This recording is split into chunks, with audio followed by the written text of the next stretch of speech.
बड़े होने का मतलब ये नहीं कि आप बड़े होने के अपने कारणों को उजागर करें। बड़े होने का मतलब है आप विनम्रता का आभूषण बनाएं। जितने बड़े होंगे उतने ही यदि आप विनम्र हो जाएं तो समाज अपने आप देख लेगा आप कितने बड़े हैं। बड़े होने का मतलब ये नहीं कि दुनिया को बताते फिरें कि हम बड़े कैसे हैं, हमारे पास ये है, हम चलते हैं तो ऐसे चलते हैं। और मैं प्रायः कथा में कहता हूं, तुम्हारे बड़े होने का तात्पर्य तभी सिद्ध होगा, तुम बड़े तभी दिख पाओगे जब तुम्हारे आने से लोग निर्भय हो जाएं। तुम्हारे आने से लोग डरें, ये बड़प्पन नहीं है, ये बेकार की बीमारी है, बेवकूफ़ी है। यदि आपने ये सोचा है कि आप कहीं जाएं और लोग आपके लिए डर कर खड़े हो जाएं, सब हाथ जोड़े रहें, भैया जी आ गए, भैया जी आ गए, सेठ जी आ गए, इसको तुम अपनी उपलब्धि न मत मानना, इसको मानना कि तुम पीछे जा रहे हो कई कदम।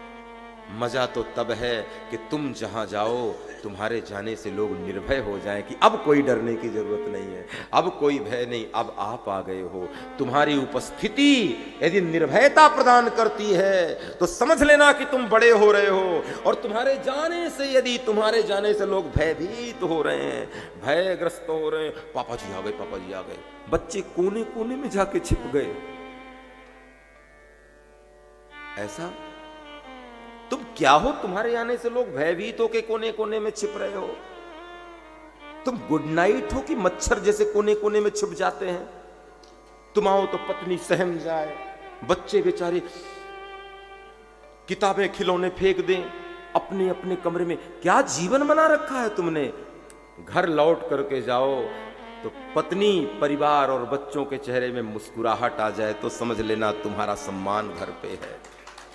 तुम अच्छे आदमी हो, तुम अच्छे पति हो, तुम अच्छे पिता हो, तुम अच्छे गृहस्थी हो, तुम अच्छे व्यक्ति हो, तुम्हारा दाम्पत्य जीवन बड़ा दिव्य है। तुम घर पहुंचो तो लोग प्रतीक्षा करें तुम्हारे आगमन की, अभी तक आए नहीं, समय हो गया है। और जब बच्चे मन ही मन कहें कि अच्छा हुआ आज लेट हो गए, थोड़ी देर और खेलें, जीवन यदि ऐसा रहेगा तो समझ लेना तुम बड़े नहीं हुए हो। तुम लोगों को डराने के काम तो आ रहे हो, लेकिन लोगों का भय खत्म करने के। घर जाओ तो लोग मुस्कुराएं, प्रतीक्षा करें। जी, भागवत की कथा सुनने के बाद थोड़े थोड़े परिवर्तन तो लेके जाओगे ना, थोड़े सूत्र तो लेके जाना, थोड़े चिंतन लेके जाना, एक एक सिद्धांत लेना और जीवन में उतारने की चेष्टा करना। बड़े बनो और अच्छे बनो, विनम्र बनो।